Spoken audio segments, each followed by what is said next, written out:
And a very good evening to you, 19th of August 2022. My name is Shiksha, Arora. Welcome to KBC Channel 1. This is Easy Friday, where I'll be telling you the top stories tonight. Of course, it has been quite an eventful week, and we have the breakdown on the top stories for you. Remember, we also have later on sports plus business news coming on in the course of this bulletin, so you have to sit tight and enjoy the rest of this broadcast. But first, it's time for the highlights.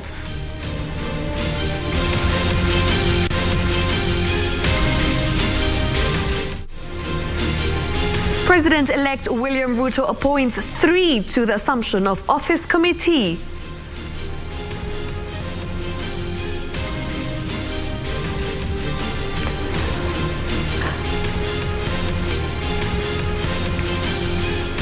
Azimio running mate Martha Karua says they have watertight evidence. As I prepare to leave the ministry, that the work for the Minister of Education is outside in the field. It is not in Jogo House. Education CS Professor George Magoha ready to hand over baton.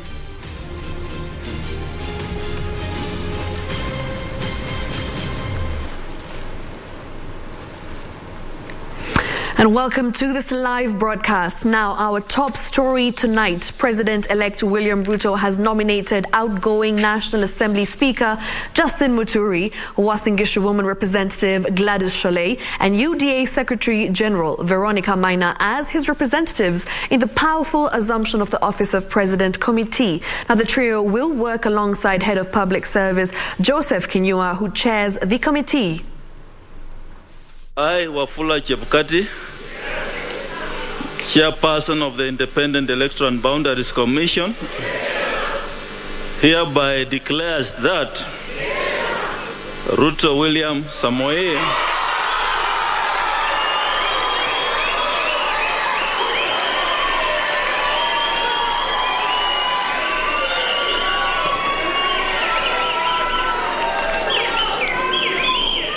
of ID number 6847208 has been duly elected as the president. In readiness to assume the office of a presidency, President-elect William Ruto is said to have nominated 3 representatives to the Committee of Assumption of Office. Outgoing National Assembly Speaker Justin Muturi, UDA Secretary General Veronica Maina, and Uasin Gishu Woman Representative Gladys Sholay will represent the President-elect in the powerful committee. The roles of the Assumption to the Office of President Committee include facilitating the handing over process by the outgoing President to the President-elect, organize for the security of the President-elect, organize for the necessary facilities and personnel for the President-elect, coordinate the briefings of a President-elect by relevant public officers, facilitate communication between the outgoing President and the President-elect, prepare the program and organize for the swearing-in ceremony, and carry out any other activity necessary for the performance of its functions.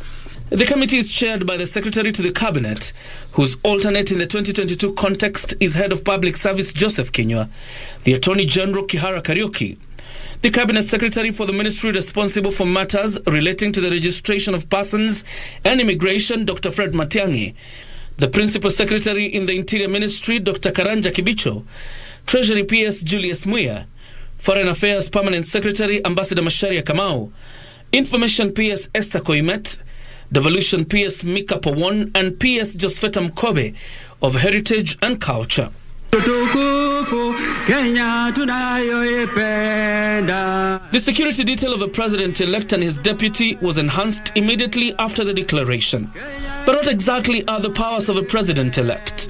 Clause 11 of the Assumption of the Office of President Act states that the President-elect shall, in consultation with the committee, carry out such preparations as may be necessary for the purpose of assuming office. 2. The President-elect may, in carrying out preparations under subsection 1, request in writing for such information from a public officer as the President-elect may consider necessary. 3. A public officer from whom information is requested under subsection 2 shall provide the information within a reasonable time. 4. A public officer who fails to comply with the provisions of this section commits an offence and is liable on conviction to a fine not exceeding 1 million shillings or to imprisonment for a term not exceeding 2 years or to both. The committee will be convening in the coming days, even as Azimio la Umoja moots on its move to the Supreme Court to challenge the presidential election outcome. John Jacob Curia, Easy Friday. Now, the newly elected members of Parliament will go through a 2-day orientation program to familiarise themselves with parliamentary codes of conduct, processes and procedures of Parliament ahead of the commencement of House business next month. Now, Acting National Assembly Clerk Sarah Kyoko, through a notice to MPs-elect, also wants outgoing MPs to conclude on pending administrative clearances to facilitate smooth transition of the 13th Parliament. Take a look. Ahead of the commencement of the parliamentary business under the 13th Parliament, National Assembly Acting Clerk Sarah Kyoko has called the newly elected members of Parliament for a 2-day orientation session aimed at equipping them effectively to perform their role as legislators. Among activities scheduled include registration of members, collection of biodata information, and issuance of parliamentary identification card. The induction program, set to take place on the 25th and 26th of August, is expected to set the stage for the first sitting of Parliament that will see both houses of the bicameral Parliament elect respective House leadership, that will then be followed by the swearing-in of the MPs-elect. The Azimio la Umoja One Kenya coalition has 165 elected MPs, while the United Democratic Alliance has 154. Although bound by the coalition agreement under the Azimio, some political parties such as Maendeleo Chapchap with 2 elected members of Parliament, Pamoja African Alliance with 4 elected members of Parliament, and United Democratic Movement have already warmed up to Kenya Kwanza alongside 10 independent candidates, raising the number of MPs associated with Kenya Kwanza to 170. 12, I think 10 members of the 10 independent members have joined our team. 7 newly elected members of Parliament under the Northern Kenya-based UDM party have also announced plans to join the United Democratic Alliance, with the first business of Parliament being the election of the speakers. Standing order number 20. Both coalitions need numbers to elect their favourite candidate and replicate the same in the position of leader of majority, who spearheads government business in the House. At least 211 out of 416 members of the 12th Parliament were sent packing in the elections held on the 9th of August. For Easy Friday, I'm Gladys Mungai. Now, Azimio la Umoja One Kenya Alliance is warning its members who are seeking to shift their allegiance to the Kenya Kwanza that they risk losing their seats. In a statement, the coalition is warning that no party has invoked the process of separation, and in the event that one shifts allegiance, the law will take its course. According to the Political Parties Act, a political party is at liberty to quit a coalition 6 months to a general election or 3 months after the election. A number of leaders, mainly from northern Kenya, elected under the Azimio coalition, joined Kenya Kwanza. Azimio la Umoja One Kenya Alliance is now warning that the law will take its course. You are elected as an independent. Do not be in a hurry to go and start pledging loyalty to another party. If you do that, I want to tell you, it is a very one simple ground for a petition. You are elected as an independent. You must maintain that independence for the rest of your term in Parliament. In a statement, the Azimio coalition says any purported defections from the coalition at this time are null and void, saying all members who signed as original members are still members in good standing. Azimio claims the move by Kenya Kwanza seeks to reverse the country back to the KANU era, where the independence of the legislature was ignored. The Raila Odinga-led coalition said Kenya Kwanza ought to know democracy requires vibrant pluralism, in which different political parties compete on issues, and that Azimio deed of agreement binds all members to the coalition. The protest by Azimio came on a day the Meru Governor-elected Kawari Mwangaza joined President-elect William Ruto's Kenya Kwanza camp. Also joining the camp were Yakub Ado Kuno, who is the Member of Parliament-elect of Bur constituency in Upia Party, and his counterpart from Ijara Abdi Ali Abdi under the National Agenda Party of Kenya to the Kenya Kwanza team. Now, Azimio la Umoja One Kenya coalition now says that they have sufficient evidence to prove that the August 9th general election presidential results do not reflect the will of the people. The coalition's running mate Martha Karua says justice and peace go hand in hand for a prosperous country.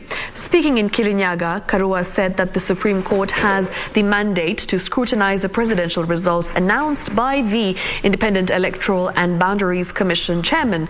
Arora at the same time urged Kenyans to remain calm as the Azimio coalition begins the constitutional judicial process on the concluded elections.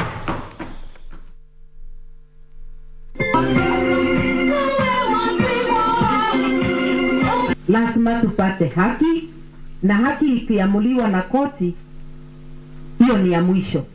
Hata kama hukubali kwa roho yako, lazima tutulie na tukubali uamuzi wa mwisho wa koti. Mumeamua, lakini koti itaamua kama mahesabu imeingiana au ni mahesabu ya bandia.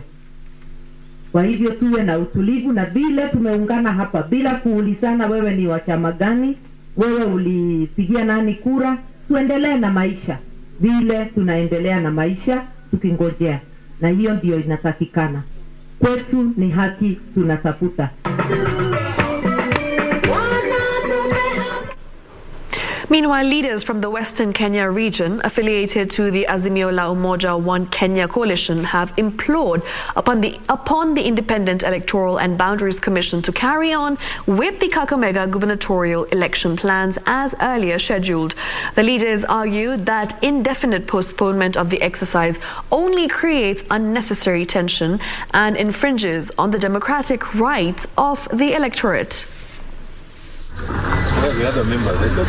Led by the outgoing Kakamega Governor Wycliffe Oparanya, the Azimio-affiliated Western Kenya leaders want the IEBC to conduct the Kakamega gubernatorial poll as earlier scheduled. The leaders argue that the security concerns cited by the electoral body to warrant the postponement of the important exercise was unfounded and unreasonable.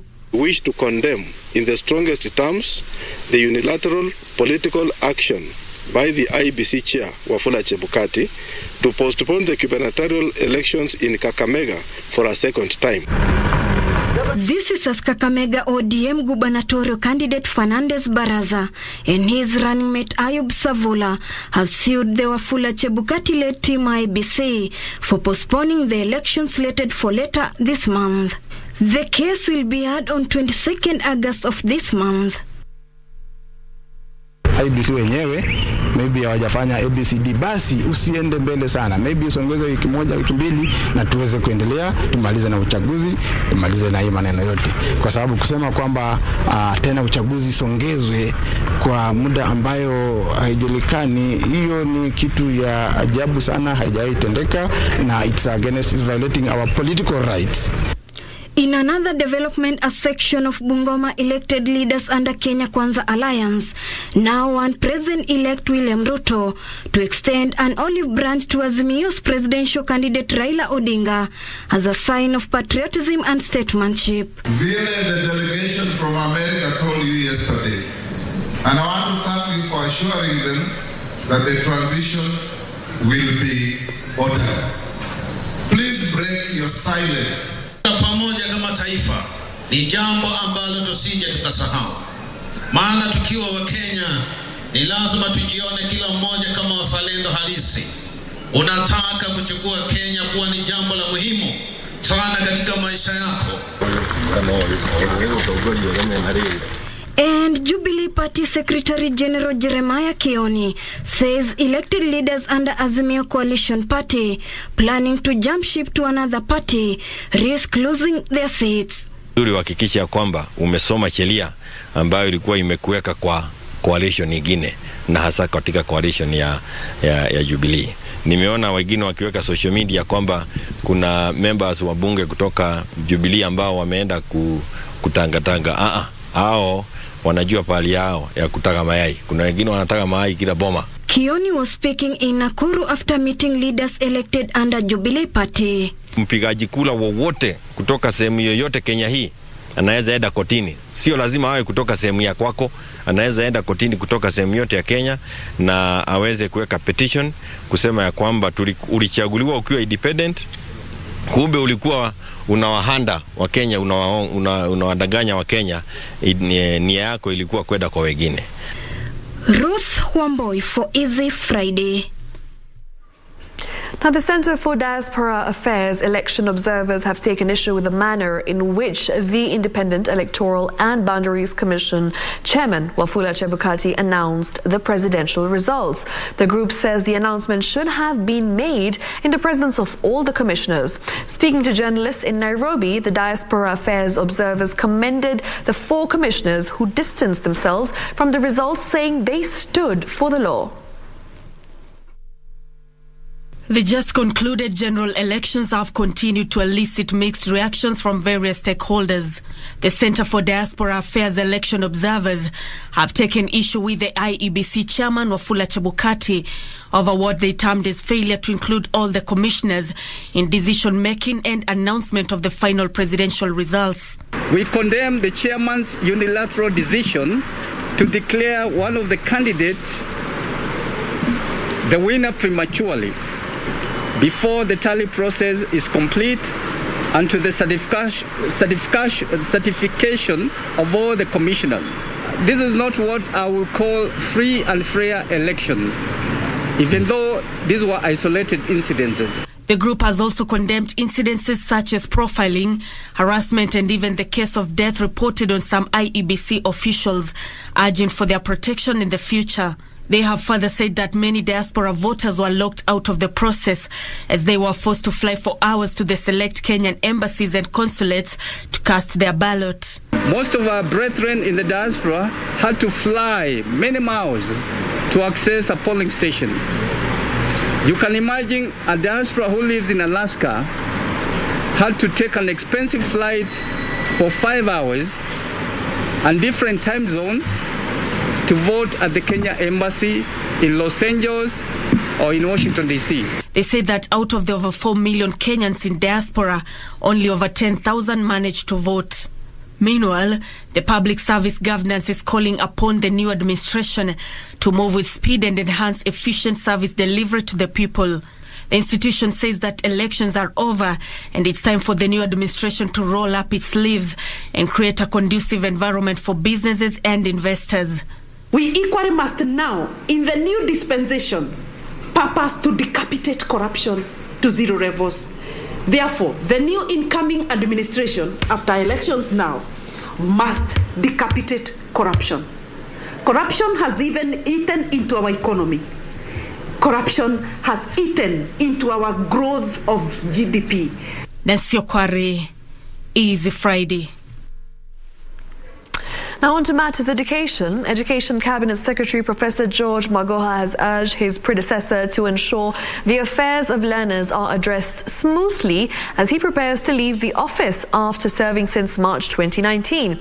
Now, Professor Magoha, who spoke Friday morning after commissioning the new CBC classrooms in Nairobi, further warned head teachers against sending learners home for school fees. Take a look at that story. Education Cabinet Secretary Professor George Magoha was at Kamiti Secondary School, Honorable John Njoroge Secondary and Our Lady of Fatuma to commission CBC classrooms.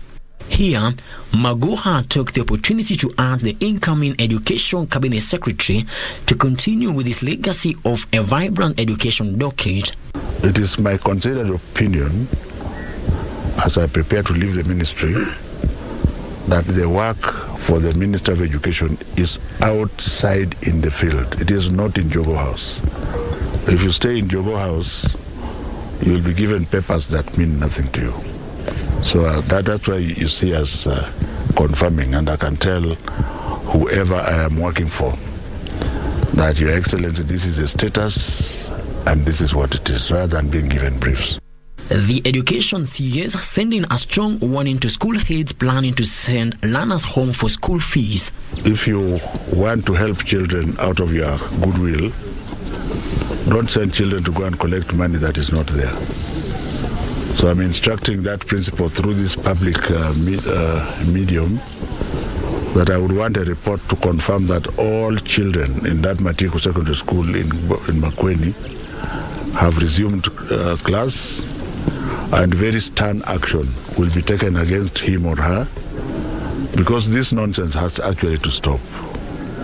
If you want to make extra money, don't make it from our children right now. Professor Maguha urged parents to assist grade 6 learners who are yet to join junior secondary schools in the selection of their preferred schools through the public portal. We cannot say that junior high school will only be in day schools, but the majority of them will be in day schools, a great majority of them.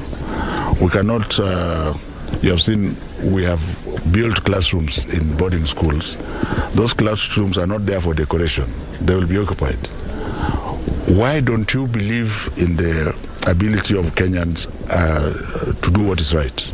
He further urged teachers to step up their efforts of implementing the CBC and help the government in achieving the reformation of the education system. The Education CS said 6 counties have so far met the target of construction of the CBC classrooms. Frederick Mwoki for Easy Friday. All right, of course, and with that, it's time for us to take our first commercial break, but we will be back in just a moment. Don't go too far. This is Easy Friday.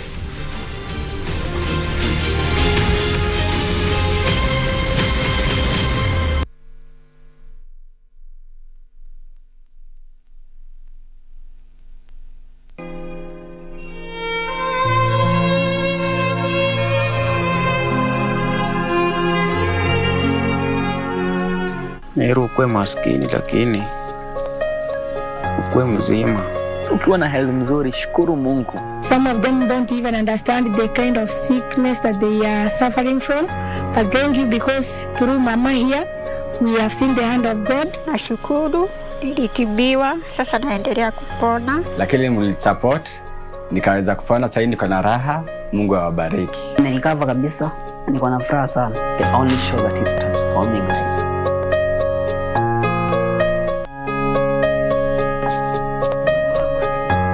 Mungu akubariki na Mungu akuzidishie.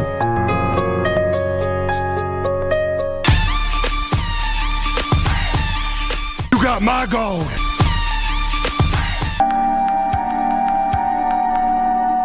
Pitu ndo mekwamba nipigie simu niombe msamaha. Forget I called. Shida gani kukataza kwenda kwa Christine usikiagi? Ona bala sasa. Kuna mtu anakuanga side yangu kwa hii familia. Ukijana anatumia Jane vibaya sana. You know, sometimes love can be blinding. Unaweza ongea na yeye? Mimi na Jane, you know, I've always wanted a white wedding. Are you even sure you love him? What do you know about marriage na yako hata haiendi vizuri? Oh, Jane, you really don't know me. Huyu msichana vile ni bad news. Si unajua familia vizuri ama mwasahau? Najaribu kumuelewa kakake. Nini nilikufanya ukoleka na dada? Ulikuwa unampenda? Bado ninampenda. Sijaiwa cha kupenda babako. Na unampendea nini? Usinisumbulie mtoto, niko na mmoja, mimi sina watoto wengine nje. Huyo ni mtu mzima sasa. Kwa hivyo leo na kinyangari katicho chochote ndio ufurahi, si ndio?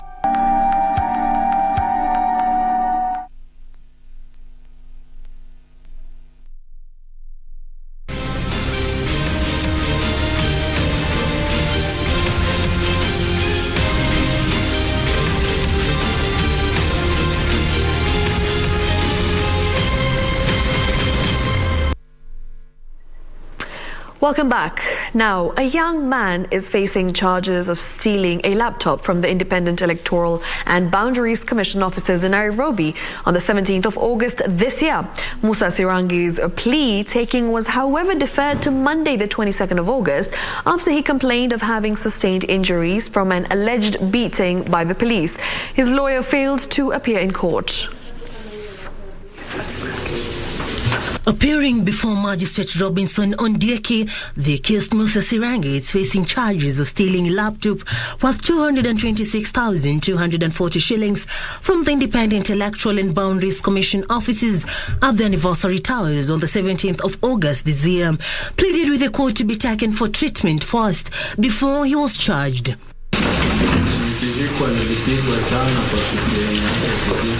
The accused claims he was assaulted by police officers over the alleged theft. Sirangi further told the court that he lacked representation after allegedly paying a lawyer 15,000 Kenyan shillings but failed to appear in court.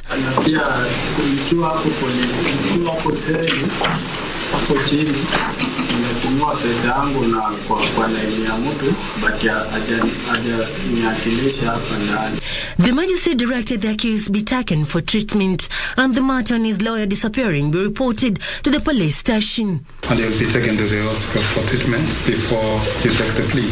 You report to the police so that they can do the investigation. We don't want to mix it up with the case here. The plea taking has been scheduled for 22nd of August next week. Serafin Nairobi for Easy Friday. All right, now 2 people have died while 12 others are nursing injuries. Of course, this is a story that we have for you in terms of our county's rep, where they were involved in a road accident. And this is after a matatu ferrying students, of course, had a crash. Now, the accident, which happened at Radat along Marigat Road in Nakuru, involved a 14-seater Nissan matatu whose tire burst, causing the matatu to roll over, killing the driver and a student on the spot. This story and more on our county's wrap.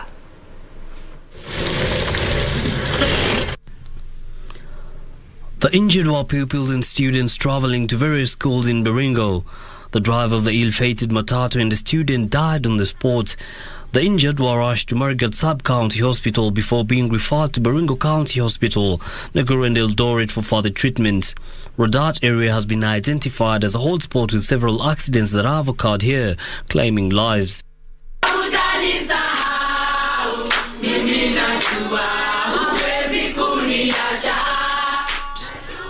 Gospel artists have embarked on peace calls as the country moves past the electioneering period. The artists, most of whom are in rival camps during the campaign season, says with the elections over, it is now time to put political differences aside and build a peaceful country. They, however, called on the incoming administration to look into artists' welfare and ensure they earn a decent living from their craft. Tuachane sasa na hiyo milengo, tuweze kujenga nchi, tuimbe pamoja, tuendelee na ule upendo na umoja tuliokuwa nao kabla ya hapo. Tuachane sasa na hiyo milengo, tuweze kujenga nchi, tuimbe pamoja, tuendelee na ule upendo na umoja tuliokuwa nao kabla ya hapo. Ismolu ni mwimbaji wa nyimbo za Injili na ninashukuru Mungu kwa yale ametenda katika nchi. Our country Kenya is more important than one individual. Turudi kazini. Meanwhile, small-scale business people at the Darajambili open-air market in Kisii County have petitioned the incoming county government to improve infrastructure at the facility, as the market had been neglected by the previous government. Changamoto ni nyingi hapa sokoni, ukiona watu wengi bado wanauzia kando ya barabara. Ile uongozi ambao umekuwepo ulijaribu ukatuwekea jengo hili moja, lakini tunaomba kama ni uwezo tuweze kupata jengo lingine. Gavana ambaye anaingia aweze kusukuma hiyo swala ili tuweze kupata soko lingine upande ule mwingine. Wale ambao wanauzia kando ya barabara waweze kuingia katika hilo jengo ili tuweze kuwa na barabara ambao haina msongamano mwingi. In Marsabit County, normalcy is returning. Businesses and enterprises have opened up, with entrepreneurs and business owners calling on the incoming administration to uplift the economic state of the county. Matarajio yangu ni atainua maasla wote, biashara itainuka, bidhaa zishuke, atushughulikie kama maasla. Tunatarajia afanye mambo mingi.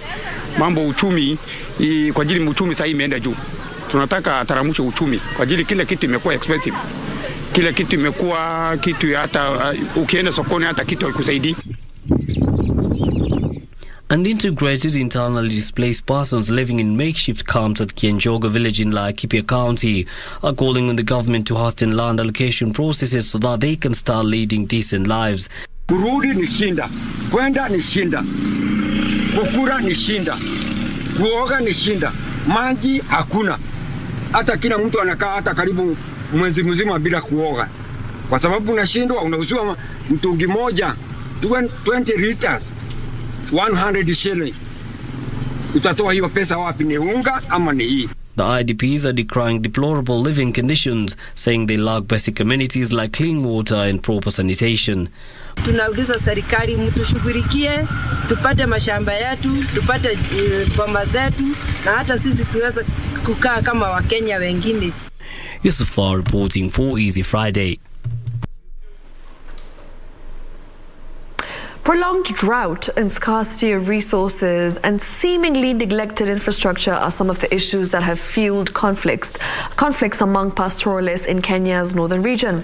Now, the drought has led to deaths and rise in the number of internally displaced persons. Jackie Wambiru shares an insight on the effects of the prolonged drought in Wajir County. Prolonged drought in northern Kenya has parched landscapes, led to loss of livestock and created a humanitarian crisis driven by climate change. Civil strife has also been witnessed as pastoralist communities battle each other for scarce resources. Basir, nestled in Wajir County. In the recent past, the region has been plagued by killings, livestock raids, cross-border attacks and retaliation which played out among large pastoralist clans. Meet Amina Mohammed Rage. She says she has suffered and borne the wounds and scars of the clashes.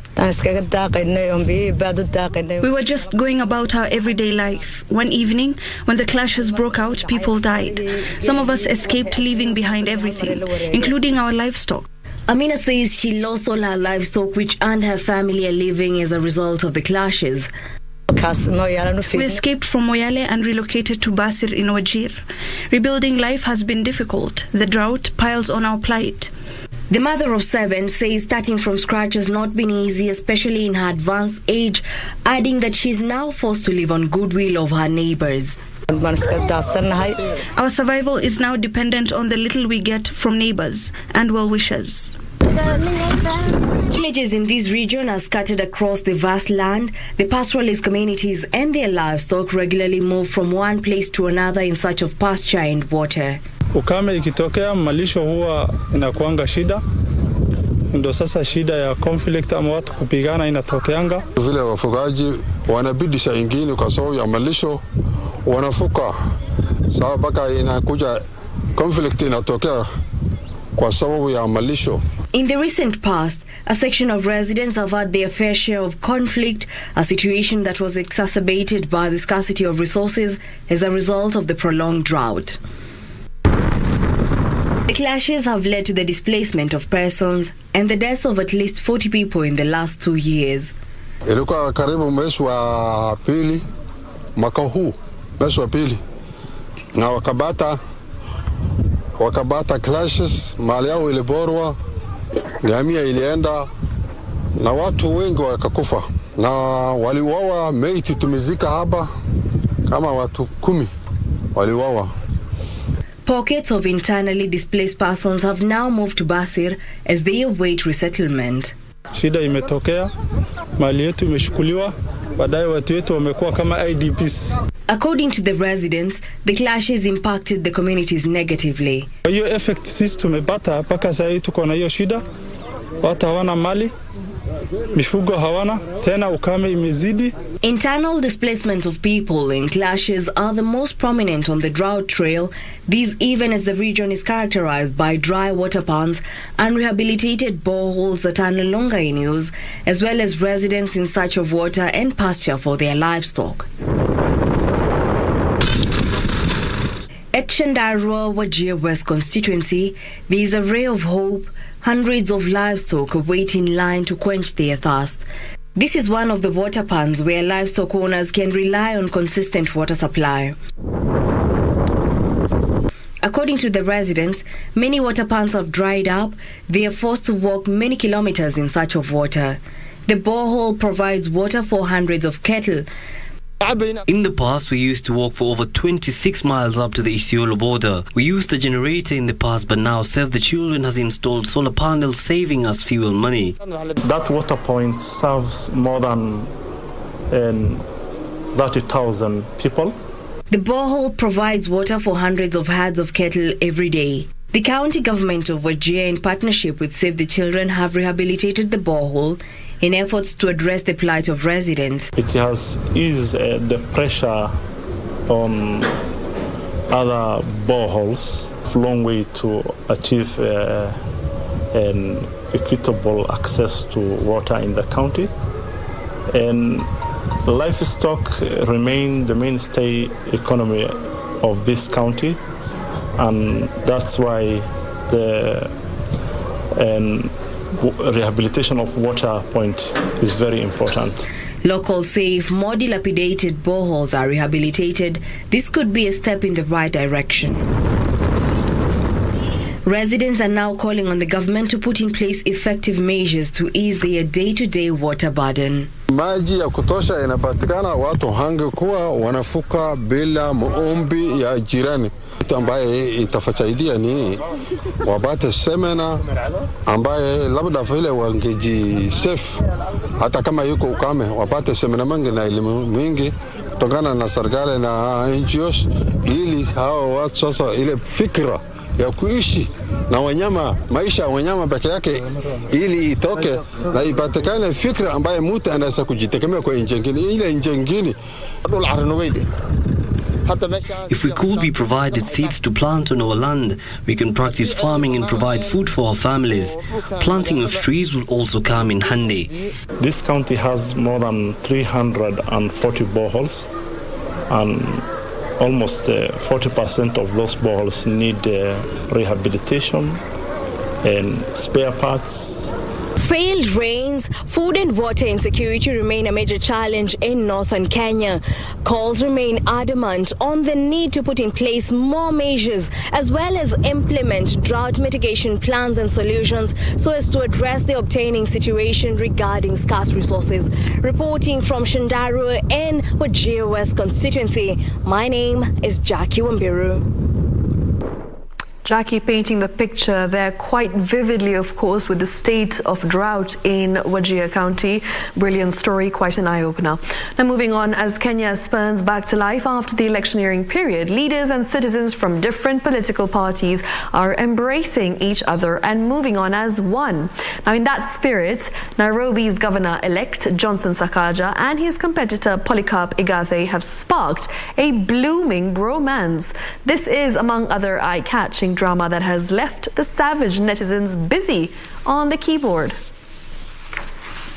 Peace unto thee. Clearly, Kenyans want normalcy to return as they continue to go on with their usual business. But savagery is not out of business. Let's see what we have for you this week. The age of siasa safi has finally dawned upon Kenyans, and fighting one another due to political differences is looking like a thing of the past. Sakaja and Polycarp made the headlines this week after going on we will call it a date. Johnson Sakaja tweeted, "Wonderful conversation and laughs with my brother at Poly Igave this afternoon." Amesema ni #nai tunavyoitaka, #siasa safi. Steve tweeted, "Super Governor, this is the way, siasa safi." Mativu anapenda kusaidia sana, mwambie atoe vikombe kwa meza. Wah. Well, clearly netizens have already embarked to their usual social media routine of fueling a couple of fires here and there to pass time. Mimlord tweeted, "Back to normal business. Siasa tuachie Chebukati. Nauza trench coat na imeraruka kwa mgongo. Ukitembea haraka haioneshi."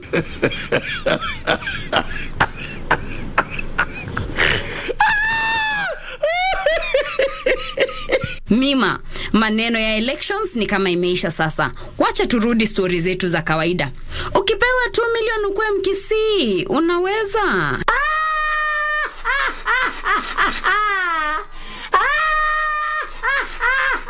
However, the week wouldn't end without us touching on sizzling hot OPEC stories. Juliana Cherera's mathematical equation and opaqueness caught wildfires this week in the social media realms, earning her a new title, #Shori for OPEC.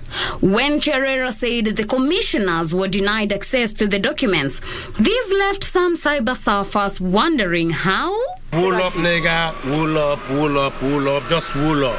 Plosigay tweeted, how could Wafula Chebukati deny Juliana Cherera and other commissioners access to the results when the whole world had access to the results on the IEBC's public portal? And now, she made the matters worse after giving a mathematical equation that didn't quite math up. The 0.01% translates to approximately 142,000 votes.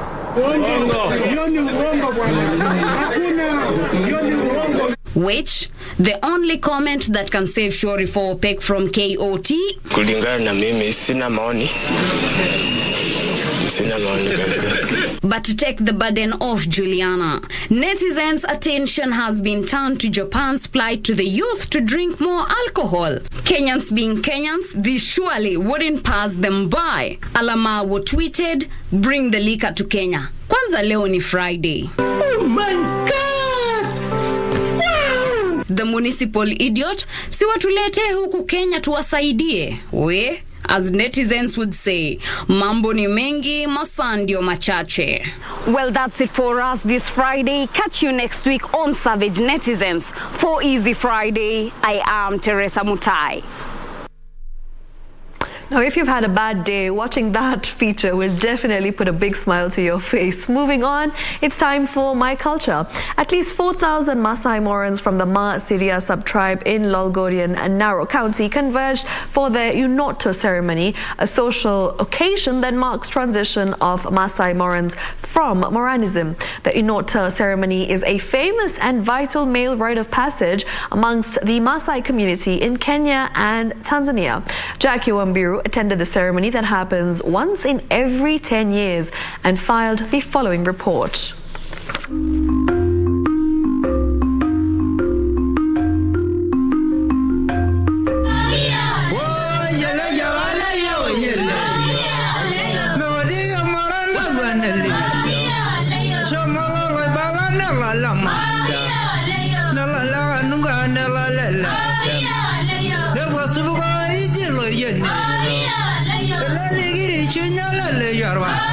Bright and early, at the heart of Lolgorian, thousands of young Maasai Morans in Narok County take part in the Eunoto ceremony.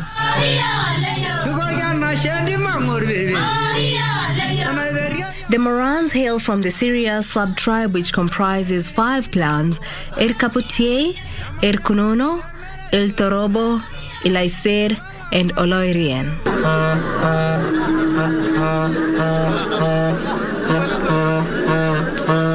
The ceremony is performed by members of the age set 10 years after initiation to mark the important transition from Moranism to adulthood.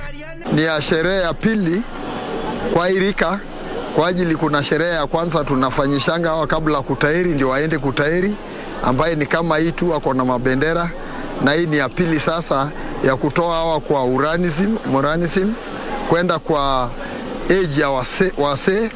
We are taken from one stage to another, of which is come from youth to a Maasai man, of which will be involved in society decision making. Hao wenye wanafanya graduation leo wataenda next step ambayo ni wazee wa kutoa amani, wa kupeleleza vitu mbaya, we vita ikifanyika mahali ama mtu kwa mfano wakosane na mwingine, mzee kama mimi sasa, baada ya mimi kumaliza urandi ninaitwa kama mzee, naenda kusuluhisha hiyo kama mzee. The Eunoto ceremony takes place in a chosen camp that includes a total of 85 manyatas.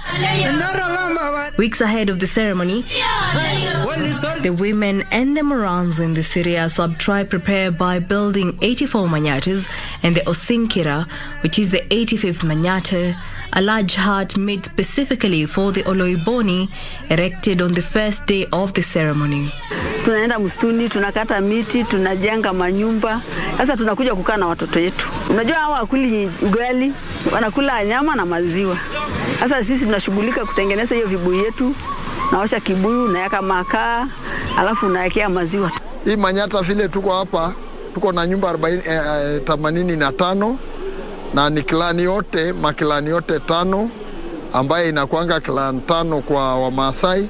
Tunakuanga na Aldarosero, tunakuanga na Magesen, tunakuanga na Molelian, tunakuanga na Laiser na pia Lukumai. Hiyo mrengo, hiyo clans yote 5 wako hapa. Before the ceremony, 3 leaders are chosen: Olaiguanani, Oloburu, and Olotuno, the main celebrant. Hiyo wasee ndio walienda kuchagua kusema kijana fulani ndiye atafanyisha hawa kimila.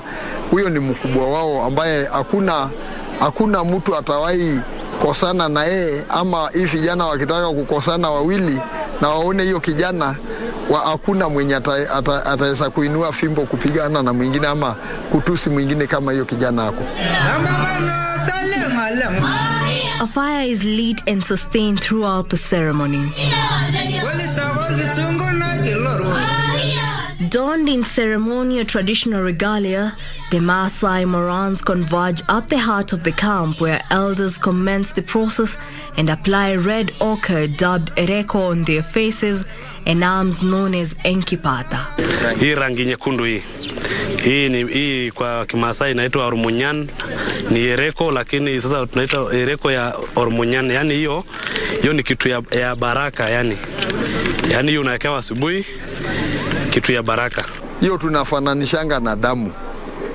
So sisi wa Maasai, kila kitu ambaye kuna siku 4 ya kufanya sherehe ya siku 4, ile inafananishwa na kitu mbaya ndio inatangulia. Ile inafananishwa na kitu mzuri ndio inamaliziwa.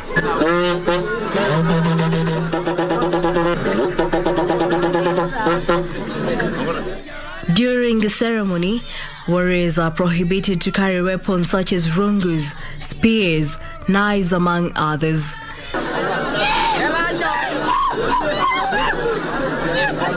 The Maasai Morans then form 2 lines: Olotuno, the main celebrant, who leads the Enkoriong, the firstborns, while Oloburu leads the Oloikulu for the secondborns.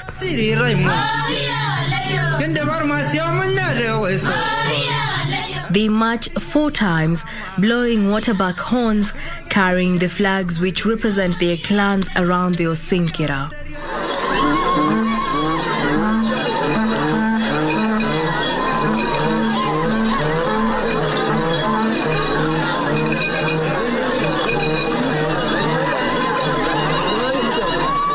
Hii mabendera ingine yote yenye iko na kanga, hii shuka ya kanga, hiyo ni ya watu wa kawaida ama ya vijana ambaye wametoka mafamilia ya kawaida.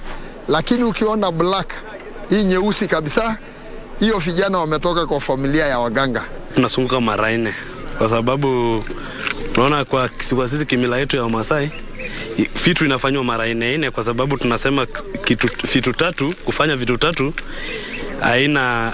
hiyo baraka itakuwa imekuwa complete, kwa sababu kwa baraka yetu ama wazee wakikubariki inafaa ufanye kitu mara 4. They then break the formation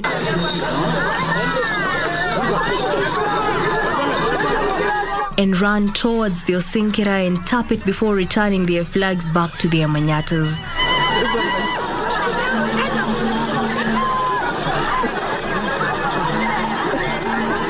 Hiyo kukimbia, hiyo ni kuonyesha mtu kwa active ama kuonyesha watu ambao wako active kwa kuambiwa, kwa sababu ukisha kimbia na bendera yako uweke kwa nyumba yako, hii inaonyesha wewe ni mtu makini na ni mtu unafanya kazi kwa haraka. After the procession is broken, cow slaughtering takes precedence, where a group holds an animal down as one man nicks its jugular. They then collect the blood in a pot below the incision, and it is here where some of the Morans drink freshly drained blood. Good.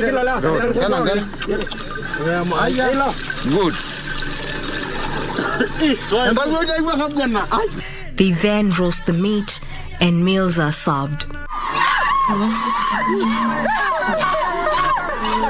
At 3 p.m., the Maasai Morans then march for the second time and break away for the evening.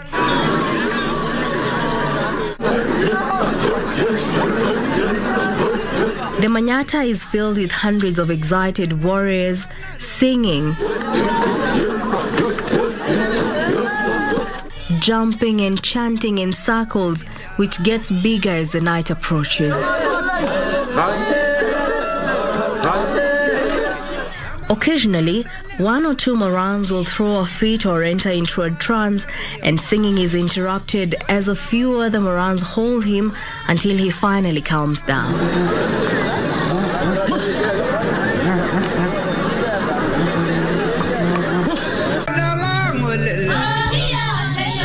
Reporting for Easy Friday, I'm Jackie Wambiro.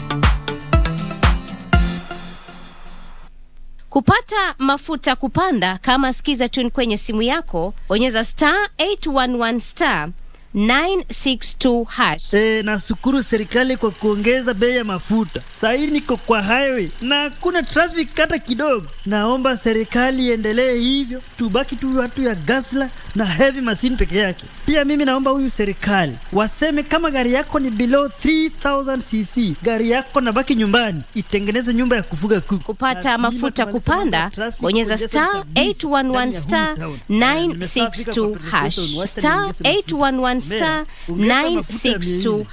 Haya.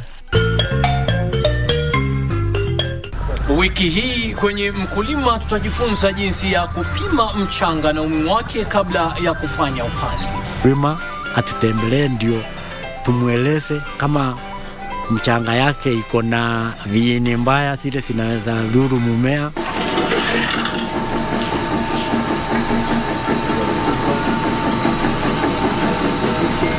Ungana nasi Jumapili saa 9:30 hapa KBC Channel 1 kwa uondo kamili.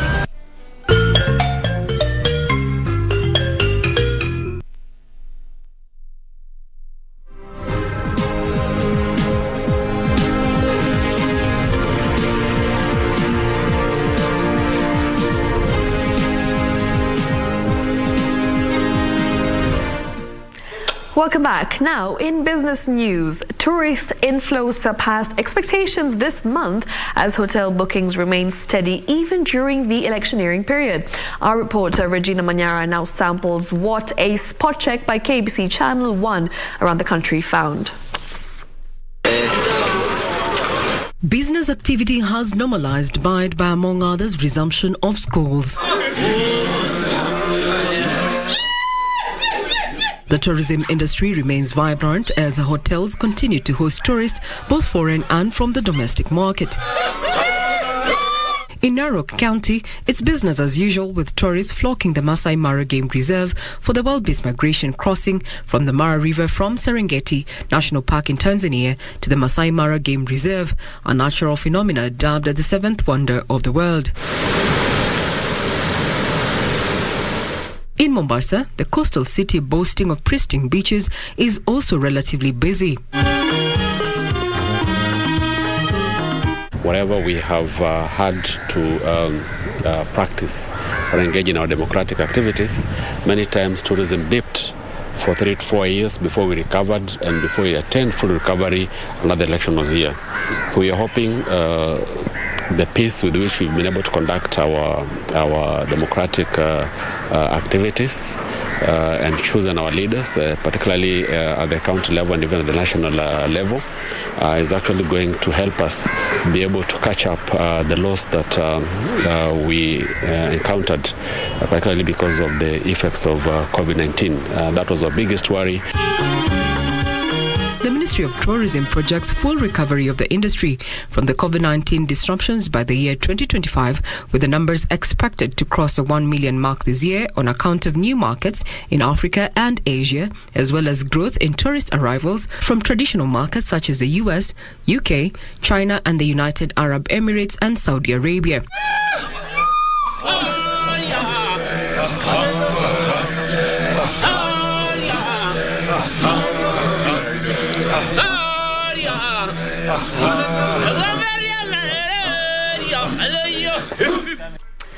Now, Migori County is implementing a food safety policy that will check the chemicals used on the farm. County government officials say those in the food value chain will be required to undergo an assessment and will be held accountable for the manner in which food is produced.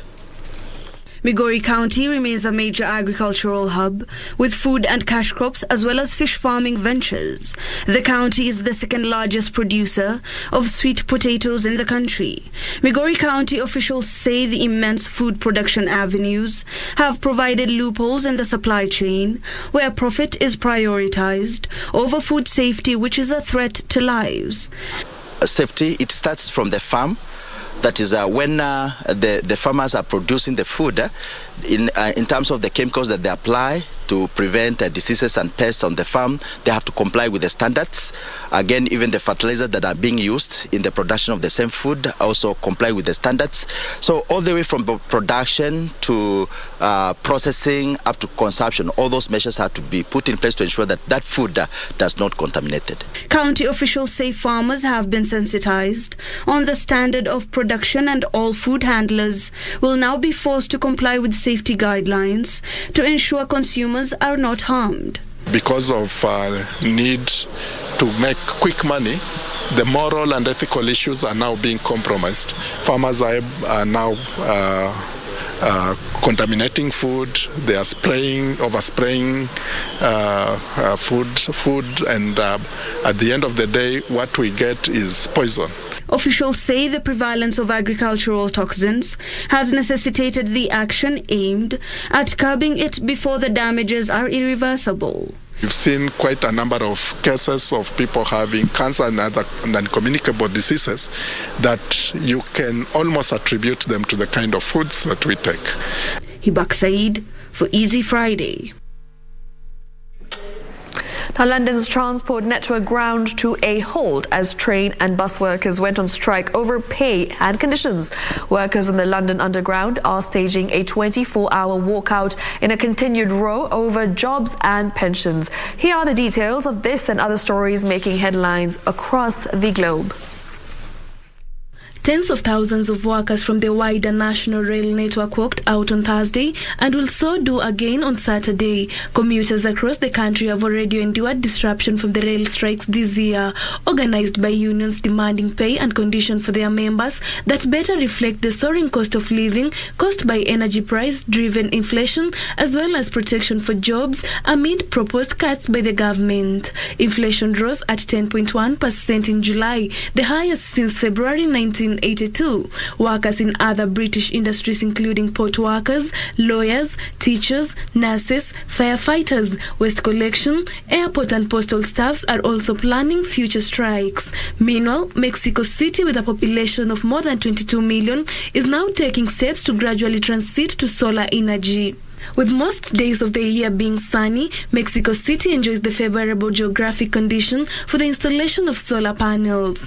The city's demand for electricity energy expected to grow by as much as 80% over the next 40 years. It is the first stage of what will become a giant urban solar farm. It will include 32,000 solar panels, each with a capacity of up to 545 watts. Mexico City government says the urban solar farm will be ready to to produce larger amounts of voltage by the end of 2023. Finally, inflation in the Eurozone surged to a fresh record high of 8.9% year-on-year in July. The European Union Statistics Agency said the increase in consumer price in the 19 countries had further increased from the previous record of 8.6% logged in June. The jump was mainly driven by further increases in energy and food prices and prices in the service sector, which accounts for more than 2/3 of the Eurozone's economic output, rose by 3% in July. The Eurozone began raising interest rates in July in an aggressive 50 basis points move to curb inflation, ending years of monetary easing.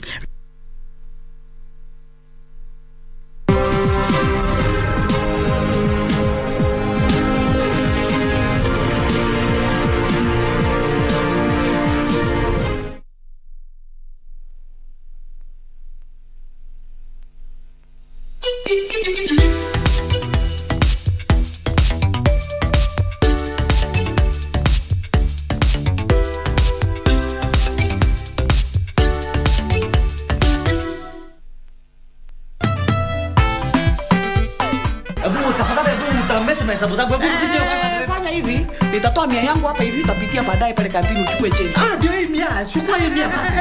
I will not let you sisters of Delilah to trick me to tell you something that you shouldn't know even at the first place. Oh wow, it has come to this, huh? Girls, did you hear what we are now? Omera, you cannot allow yourself to be humiliated like that. No man should ever bend low. Don't do it. Beg yourself for what? Huh? I am in no mood for your games, Fala. Of course, I have begged myself for transport.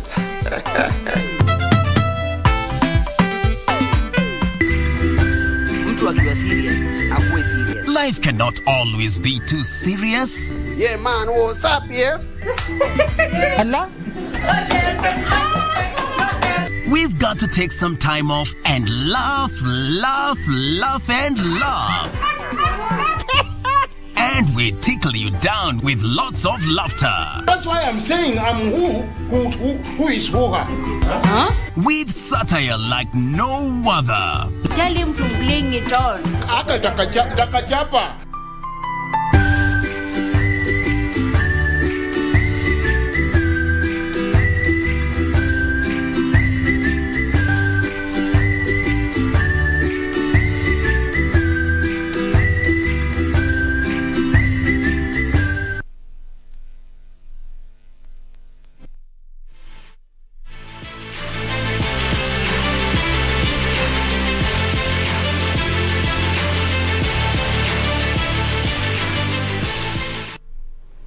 A very good evening to you. Welcome back. Let's now take a look at what's making headlines in the world of sports. My name is Karen Kibet.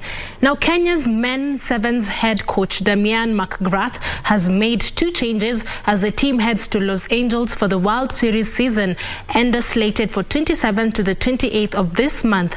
Jeff Olwoch and Samuel Oliech returned to the Shujaa squad, replacing Levi Amunga and Herman Humwa, who were part of the squad last outing.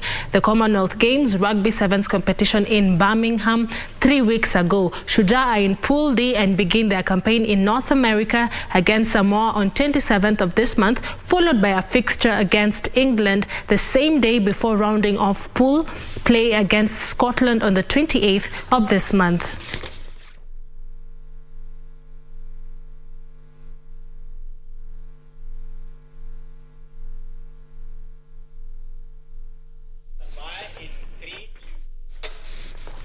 Gianluca Scamacca scored his first West Ham goal as they beat Danish side Viborg in the Europa Conference League playoff first leg at London Stadium. The return match will take place in Viborg next Thursday, with the winners joining the group stage of the competition slated for 8th September. Italy forward Gianluca Scamacca, joining from Sassuolo, was handed his first start and took just 24 minutes to make an impact to a welcome first victory this season, having lost their opening 2 Premier League games without scoring a goal. Jarrod Bowen zipped a second in the bottom corner, but the visitors hit back immediately through Jacob Bonde's header. That threatened to make life uncomfortable for the Hammers until substitute Said Berama and Mike Antonio combined for the latter to tap in an empty net and secure a healthy advantage going into the second leg. The return match will take place in Viborg next Thursday, with the winners joining the group stage of the competition when it begins on 8 September.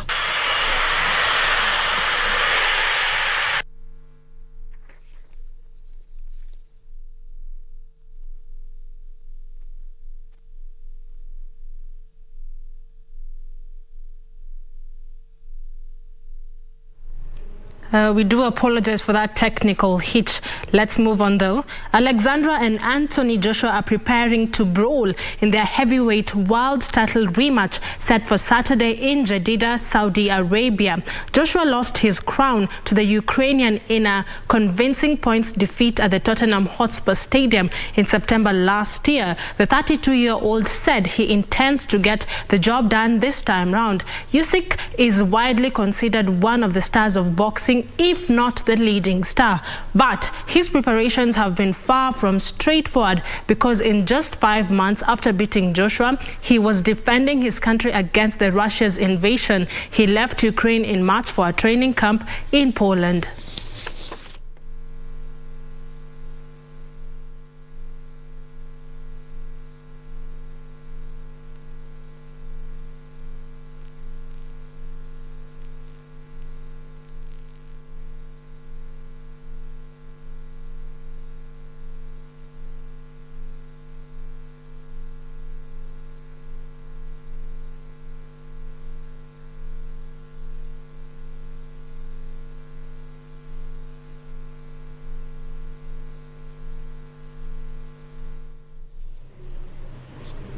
Manchester United are closing in on the signing of Real Madrid midfielder Casemiro for 60 million euros. Talks have progressed quickly and Manchester United are optimistic the deal for the Brazil international aged 30 will be completed in the next few days. Casemiro has been with Real Madrid since 2013, winning 3 La Liga titles and 5 Champions Leagues. Casemiro would have become one of United's top earners if he completes the move and would sign a 4-year contract with the option of an additional year. Manchester United are at the bottom of the Premier League and will host Liverpool on Monday.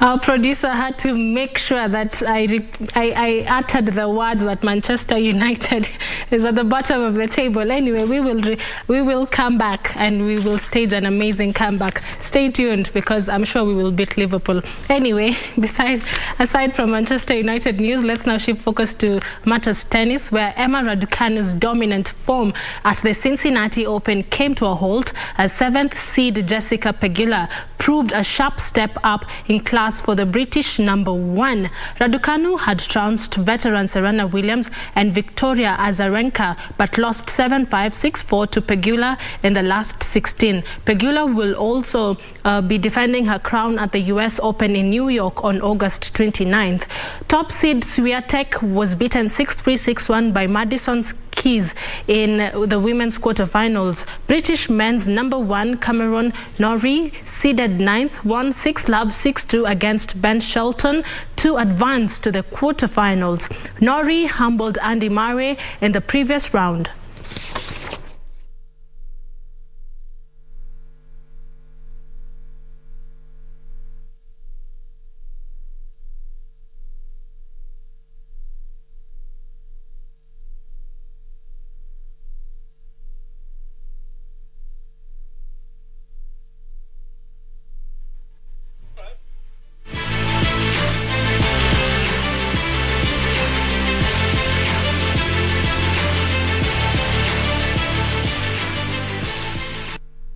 And those are all the sports stories we had prepared for you right here at the KBC Sports Desk. Have yourself a peaceful night. My name is Karen Kibet, but the broadcast is not yet over, as my colleague Shiksha Arora is on the other side of the studio waiting for you. Shiksha, take it away. Thank you very much for that, Karen. And indeed, it's time for me as well to say goodnight to you, but leave you in the able hands of DJ Coljax, because the entertainment doesn't stop right here. We've got disco funk keeping you on your feet. Remember, it's Easy Friday, which is why we will be transitioning with ease, and Coljax is going to be doing just that. So make sure you stay right here and enjoy the great music that we have lined up for you, courtesy of the one and only DJ Coljax. That's it from me. I'll catch up with you next week, same time, same place. Until then, have yourselves a splendid weekend. My name is Shiksha Arora. Take care.